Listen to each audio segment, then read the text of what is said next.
आप देख रहे हैं बिहार विशेष। एक और धमाका 3 मार्च को भागलपुर के काजवली चक मोहल्ले में धमाका।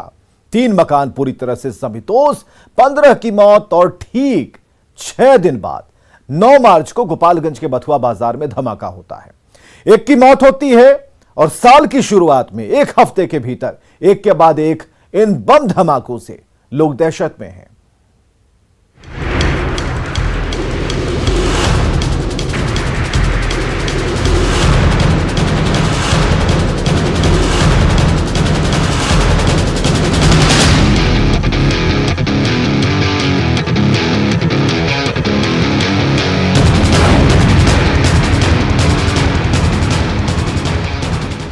बुधवार सुबह गोपालगंज के बथुआ बाजार इलाके में एक जोरदार धमाका हुआ और इस धमाके में एक शख्स के चीथड़े उड़ गए, जबकि एक और शख्स गंभीर रूप से घायल हो गया। धमाके में पूरा मकान ही जमींदोज है। घटना की सूचना मिलते ही एफएसएल और एटीएस की टीम को बुलाया गया। धमाके से दहला गोपालगंज।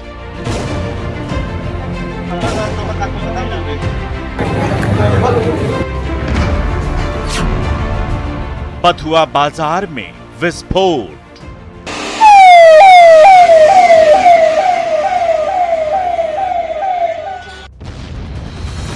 पूरा घर हुआ जमींदोज।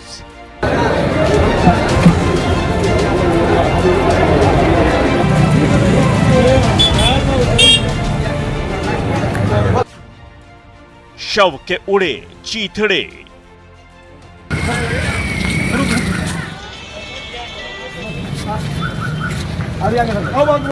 गोपालगंज का बथुआ बाजार इलाका बुधवार सुबह 10 बजे धमाके की आवाज से थर्रा उठा।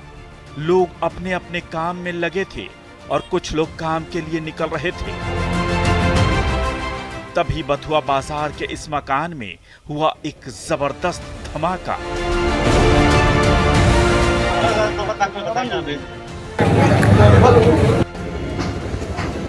पूरा मकान चंद सेकंड में ही मिट्टी में मिल गया। घर की एक एक ईंट हवा में उड़ गई और इस मकान में मौजूद हलीम मियां की मौत हो गई।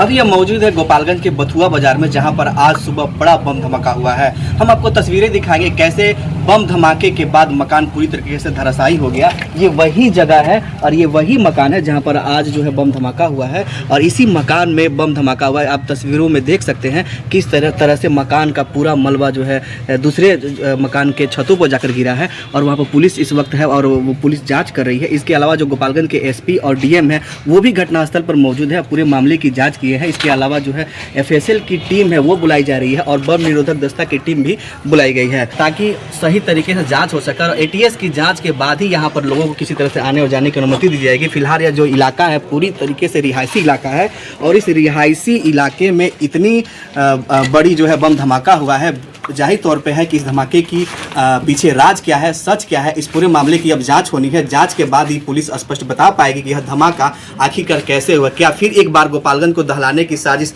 रची गई थी या फिर कुछ और मामला था। मरा है आदमी को मालूम नहीं। अभी तो हम मस्जिद में काम कर रहे थे, यहाँ पे मस्जिद है ना, उसमें लाइट के काम कर रहे थे। उसके बाद हम आए तब तोड़ के आए तो बस सिलेंडर फटा है। अच्छा, तो मरा है आपके पिताजी हैं, क्या नाम है उनका? हलीम मियां। हलीम मियां। अच्छा, और कोई मरा है? अब पता नहीं है सर, अब देखना पड़ेगा। धमाका इतना जोरदार था कि 55 साल के हलीम मियां के बदन के चीथड़े उड़ गए। पुलिस टीम ने कई जगहों से शव के चीथड़ों को बरामद किया और फिर बोरी में भरकर पोस्टमार्टम के लिए भेजा। घर की हालत देखकर आप अंदाजा लगा सकते हैं कि धमाका कितना जोरदार था। धमाके की आवाज सुनकर आसपास के लोग अपने अपने घरों से निकल आए। इसकी चपेट में आकर एक और शख्स गंभीर रूप से घायल हो गया। घायल अख्तर आलम को बेहतर इलाज के लिए गोरखपुर रेफर किया गया है, लेकिन घटना के बाद से ही परिवार के लोग गायब हैं। ब्लास्ट की इंटेंसिटी काफ़ी ज़्यादा था। एक ब्लास्ट हुआ है और उसके लिए उस निष्कर्ष पर हम लोग पहुँच पाए। उसके लिए हम लोगों ने एफएसएल की जो बैलिस्टिक टीम है उनको बुलाया है और इसके साथ ही जो BDS की टीम है उनको भी हम लोग बुला रहे हैं और हम लोग जो घटनास्थल है उसको सील कर दिया गया है। एहतियातन जो आसपास के मकान थे उसको हम लोग इवैक्यूएट कर रहे हैं, वहाँ के लोगों को हटा रहे हैं और जब BDS की टीम आएगी अंदर जाके प्रोजेक्ट्स को सील करेगी और उसके बाद देखेगी कि घटना का कारण क्या है और उसमें जो भी लेफ्ट ओवर चीज़ें होंगी उनकी एनालिसिस करेगी। उसके बाद ही वो किसी निष्कर्ष पर पहुँच पाएंगे। गोपालगंज के फुलवरिया थाना क्षेत्र का ये बथुआ बाजार इलाका इससे पहले आमतौर पर शांत ही रहता था, लेकिन बुधवार की सुबह 10 बजे यहाँ की शांति एक धमाके के साथ टूट गई। घटना की सूचना मिलते ही आसपास के 5 थानों की पुलिस मौके पर पहुंच गई। हालांकि पहली नजर में इसे पटाखे में हुआ विस्फोट बताया जा रहा है, लेकिन आधिकारिक तौर पर पुलिस अभी कुछ भी कहने से बच रही है। हम लोग धमाका किस कारण से हुआ है इसके अभी निष्कर्ष पर हम लोग नहीं पहुँचे हैं, जांच चल रही है। हम लोगों ने उस अगल बगल के घर को भी, घर के लोग हैं उनको भी इन्वेस्टिगेट किए हैं और जो हमारी डिफरेंट टीम स्पेशल की टीम है, स्निफर डॉग टीम है और भी कई टीम आ रही है, हम लोग इंक्वायर करा रहे हैं। पुलिस ने फिलहाल घटनास्थल को सील कर दिया है और डॉग स्क्वाड के अलावा FSL और ATS की टीमों को भी बुलाया गया है ताकि मौके पर मौजूद बारूद और दूसरे सबूतों को खंगाला जा सके और ये पता लगाया जा सके कि इसके पीछे आखिर कारण क्या था। क्या ये धमाका एक बड़ी साजिश का हिस्सा था? सवाल इसलिए क्योंकि एक हफ्ते के अंदर बिहार में हुआ ये दूसरा धमाका है।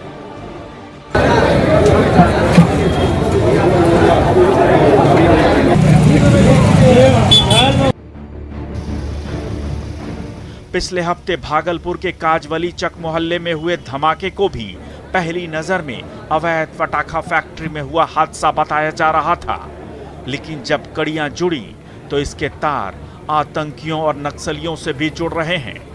गोपालगंज से गोविंद कुमार के साथ ब्यूरो रिपोर्ट, न्यूज़ 18।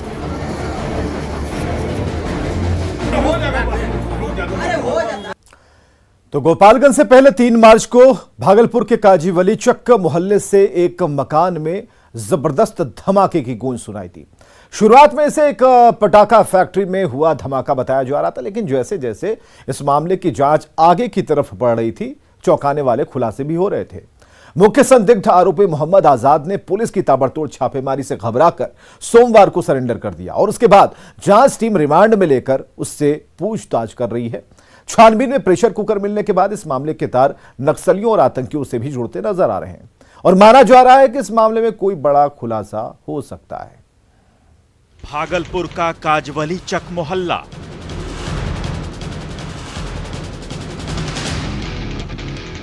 दिन गुरुवार,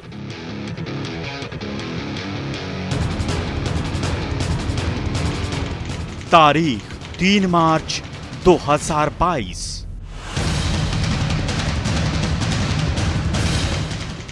वक्त रात के 11:30 बजे।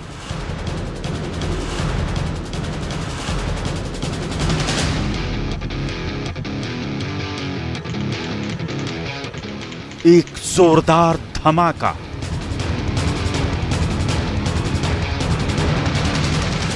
और एक झटके में 4 मकान जमींदोज।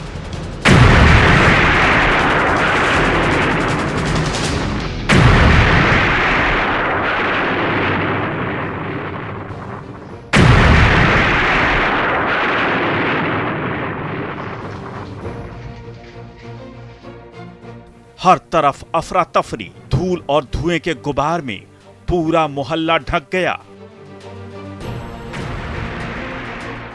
और जब गुबार छटा तो हर तरफ तबाही का मंजर।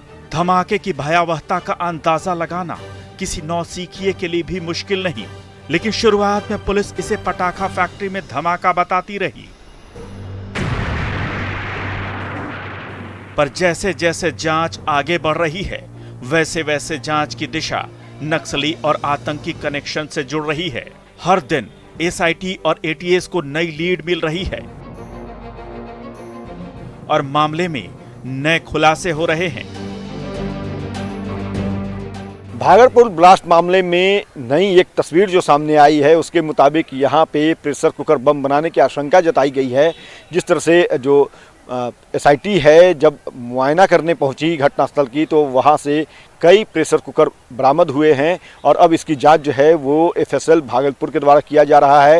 एफएसएल जो है प्रेशर कुकर में जो मिले अवशेष हैं एक्सप्लोसिव के उसका मिलान जो धमाका हुआ और उसके बाद जो एक्सप्लोसिव घटनास्थल से बरामद हुआ था उन दोनों की मिलान कर रही है और ये पता लगाया जा रहा है कि कहीं यहाँ पे जो बम जो है प्रेशर कुकर का वो तो नहीं बनाया जा रहा था और इसके तार जो है वो नक्सलियों से तो नहीं जुड़े हुए थे।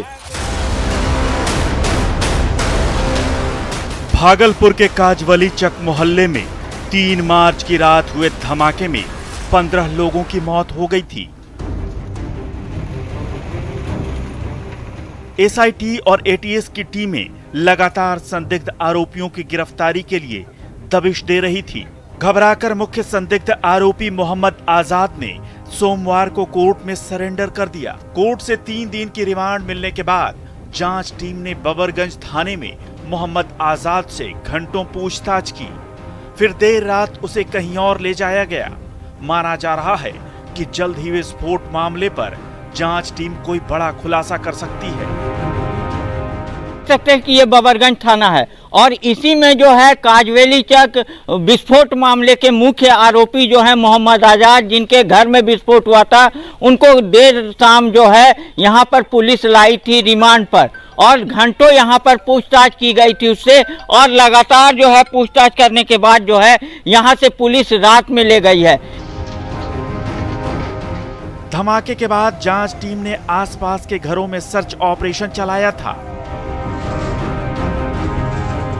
और जो सच सामने आया वो चौंकाने वाला है, क्योंकि पास के घर से ही एक प्रेशर कुकर में बारूद बरामद हुआ था।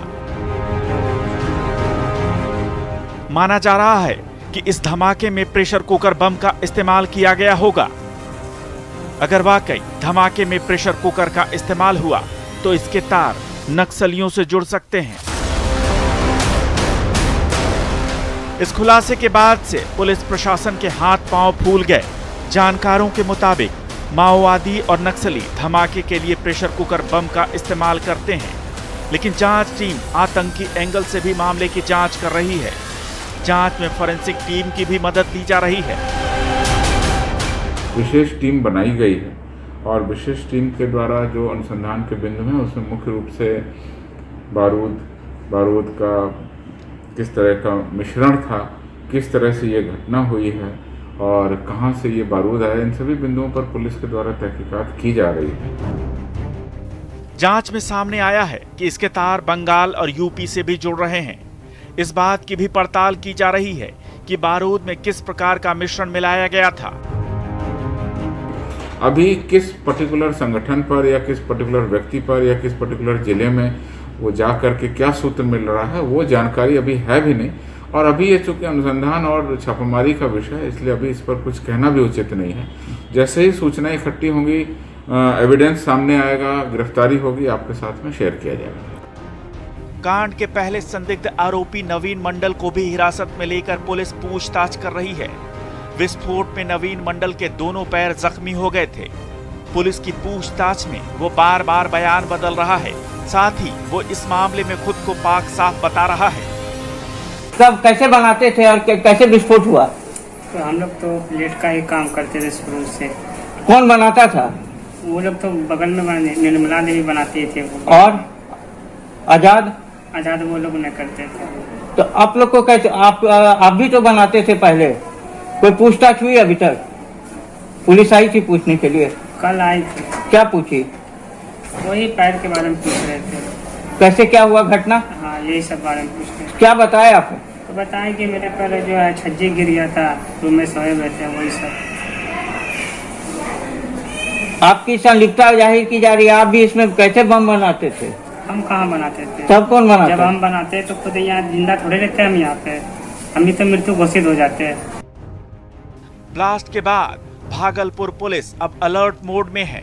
ऐसी घटना भविष्य में दोबारा ना हो, इसके लिए पटाखे के अवैध निर्माण, भंडारण और अवैध कारोबार के खिलाफ बड़े पैमाने पर छापेमारी अभियान चलाया जा रहा है। विशेष पुलिस टीम ने ताबड़तोड़ कार्रवाई करते हुए भारी मात्रा में पटाखा जब्त किया है। एक ट्रांसपोर्ट के गोदाम से अवैध रूप से जमा कर रखे गए करीब 1800 कार्टन पटाखा बरामद किया गया है। पटना से अमित कुमार और भागलपुर से आशीष रंजन के साथ ब्यूरो रिपोर्ट, न्यूज़ 18। और चलिए, इन रिपोर्ट्स के बाद कुछ सवाल हैं। सवाल क्या हैं, जरा पढ़ते जाइएगा हमारे साथ। सवाल है कि बिहार में बारूद की जमीन कौन कर रहा है तैयार। सवाल है कि धमाकों के बाद ही प्रशासन चौकन्ना क्यों होता है। सवाल यह भी है कि बारूद की गंध को सूंघ पाने में पुलिस नाकाम क्यों है। सवाल यह भी है कि क्या इंटेलिजेंस को है और भी धमाकों का इंतजार, तब इंटेलिजेंस काम करेगी। सवाल यह है कि इंटेलिजेंस को समय रहते सूचना क्यों नहीं मिलते। सवाल यह भी है कि पटाखा बनाने के लाइसेंस की जांच क्या होती है। चलिए, खबरें लगातार जारी हैं, आप बने रहें हमारे साथ।